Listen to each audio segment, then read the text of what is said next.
Okay, so here we are. I'm just gonna go over my top 3 questions that I get most often. This is gonna be outside of, do you have any snakes for sale? Because I feel like that's honestly, that's a pretty common question as well. And generally speaking, I don't.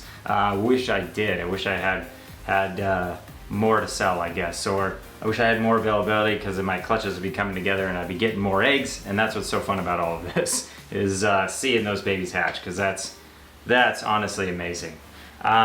So yeah, anyways, first question that I just wanted to tackle really quick is, my snake won't eat. What do I do?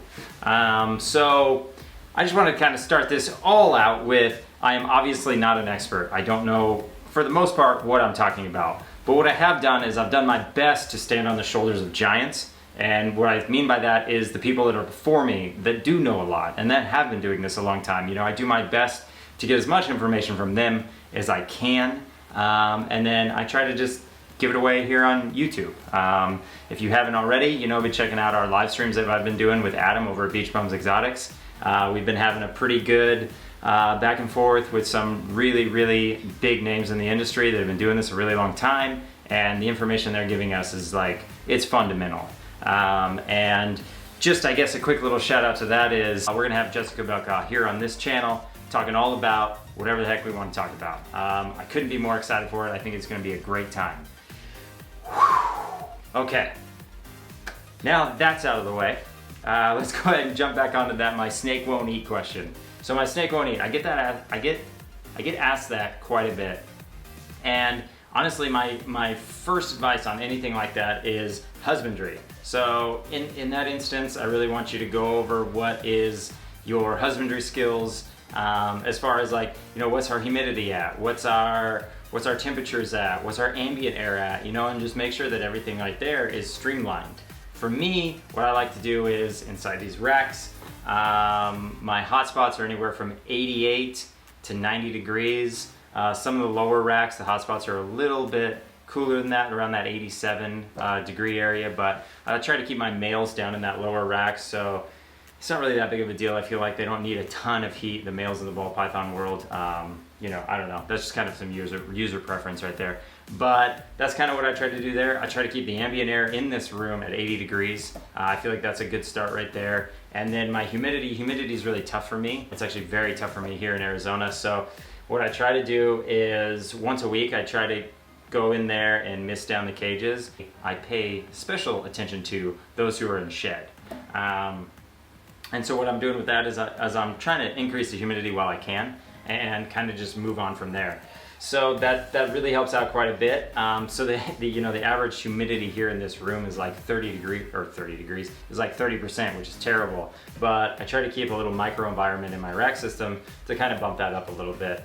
But all in all, my snakes do pretty well with that like lower bit of humidity, and that lower bit of humidity really does reduce your bacteria buildup, which is also a benefit too. In an ideal situation, I would definitely have the humidity just a little bit higher in here though, in the ambient air. I do have a humidifier, and I like to pick that up for like 3 or 4 days, and then I kind of let the room chill out and kind of go on from there. So the reason I say all of that is because ball pythons are notoriously picky eaters. If one thing's off, a lot of times they just won't eat. They're uncomfortable or whatever it may be. We as humans just assume they're uncomfortable. I don't know what it is, or why they're not eating, or why they've stopped eating, or something like that.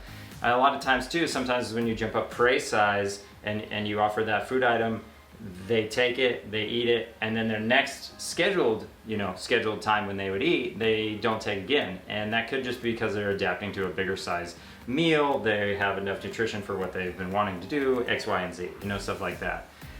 So I guess my fundamental answer is what I always say when somebody asks me that question is, how long has it been?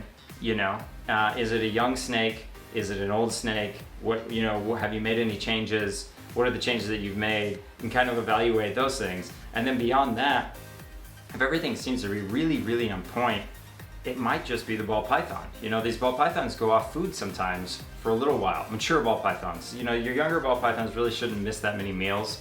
I do have some picky eaters here and there, obviously. It's still a ball python. These aren't boa constrictors or reticulated pythons for that matter. And they do get a little picky sometimes. But for the most part, your adolescent ball pythons should be eating regularly for you. If they all of a sudden go off of food, maybe consider, checking out your husbandry skills, like I said. But yeah, that's kind of my thing is I feel like I'm an intuitive keeper. I try to just let the animals be the animals and do what they want to do within reason, So if my ball python's gone off food, I really usually don't get that concerned even a month out for some of these adults, because I know that fasting is a regular part of their breeding cycle, and so I'm not usually too worried. I did have a male in here. He was an adult male. By an adult I mean he was like 800 grams. He didn't eat for over 7 months. He was just in full breeding swing. He would not eat. I offered every week, just wouldn't eat. So yeah, it's just they seem to eventually always eat. I would recommend continually offering food, even if you don't think they are going to eat, just for the case that maybe they are comfortable today, or they are hungry, or they're actually going to take that food.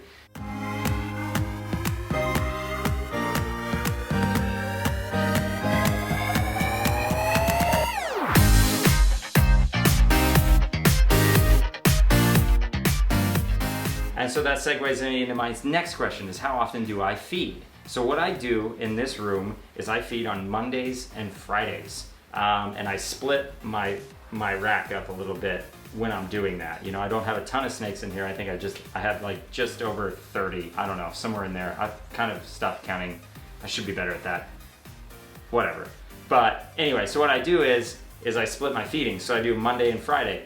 So what ends up happening is I'm not de-thawing the same amount of, I'm not de-thawing a ton of rats on Monday and then having some of them not eat and then having to like get rid of those rats or throw them away or something like that, because I'm kind of weird about refreezing them. I usually don't have a moment where I have rats left over. But the catch is what ends up happening is my strong eaters usually eat twice a week, because if I go through my rack system and I have 3 rats left over, let's say, I'm gonna re-offer to the snakes who have already ate that week. And so that's kind of what I've been doing in here. And you kind of see some of that in some of these growth patterns that I have on some of these animals is pretty astronomical. And I'm not overfeeding in my opinion. I'm just feeding what they want to eat, I guess, within reason. Some of these snakes I bet would eat every day. And I'm just not trying to do that because I can really stress out their digestive tract. It can just make for a shorter lifespan. So I'm not trying to necessarily do that. But I will say that probably 60-70% of the time, the really strong eaters in here usually do end up eating twice, and it's just because of the way I'm doing it. And in my opinion, I would rather the snake eat than throw away a rat, because in the end, that rat still died for my snake, let's say. And so I've always had like a bit of an issue with that, but I don't want any waste here, I guess is what I'm trying to say. And so that's how I do that. And that's really helped out me quite a bit to reduce, said waste, I guess. But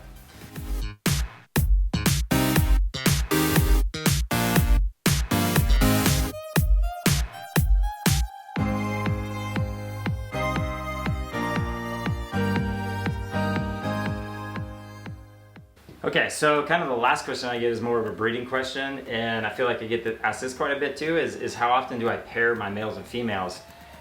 So for me, I don't have a tremendous amount of experience in this as well. I have a few seasons under my belt, but what has worked for me and may not work for you is I sort of intuitively pair them as well. What I've been doing in the past is I've started my breeding season in around like that December area and stuff like that, and I feel like that for me is too early. I think I'm pairing a little too soon because my females really don't start ovulating until like right about now.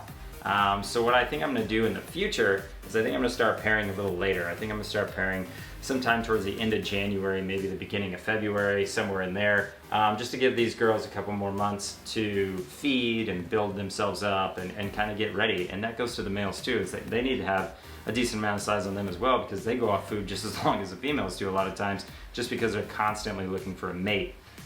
Go figure. I guess that's how males work, right?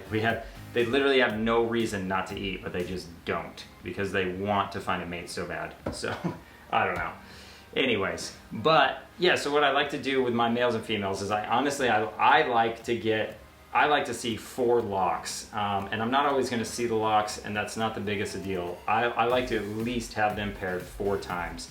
And what I do with that is I usually like that first introduction, I introduce, and then I introduce again in like you know, three weeks to like a full month apart, I reintroduce, and then I reintroduce, and then I reintroduce, and I'm gapping those out by like 3 weeks to a month each time, and that seems to have worked really well for me so far.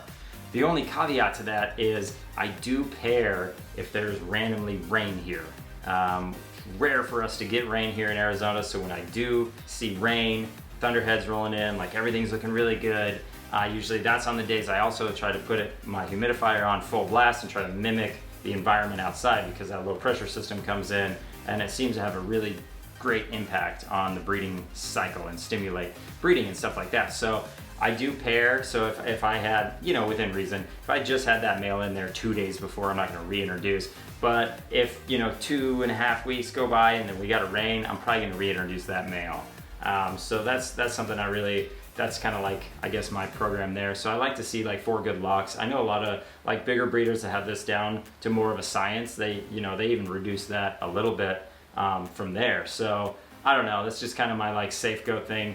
The other thing too is I kind of like to just pair until they go. You know, that's kind of my thing too, is I don't necessarily just keep breeding, but you know, if the female and the male don't seem interested for the first couple months, you know, I'll just keep introducing once a month, and maybe I'll only leave them in there for a day and see if anything kind of happens and goes from there.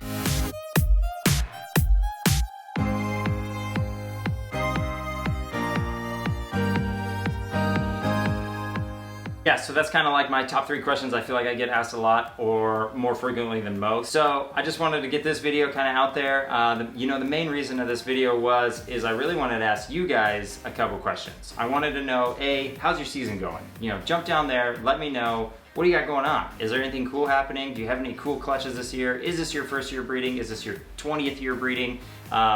What's your most anticipated clutch this year? You know, I love hearing that kind of stuff, because it motivates me, because when you're excited, then it makes me excited, and then we just build on each other and it just takes off, and that's what I really want.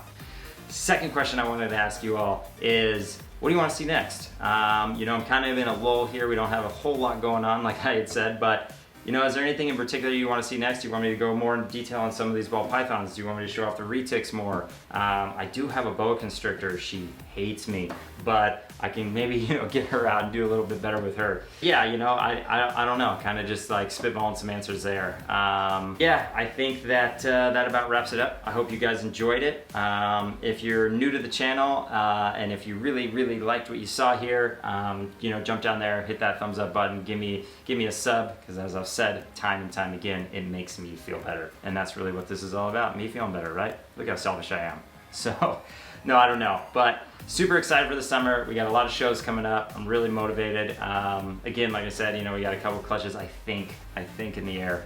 So we'll see what the season brings. But thank you all again. I hope to catch you all on the live stream. Probably always be a live stream next Wednesday from whenever you see this video in this moment. So just remember that. That covers it pretty much. But again, thank you so much for all of your time and patience and energy keeping up with me during all this time. And take it easy. Hope the season's great.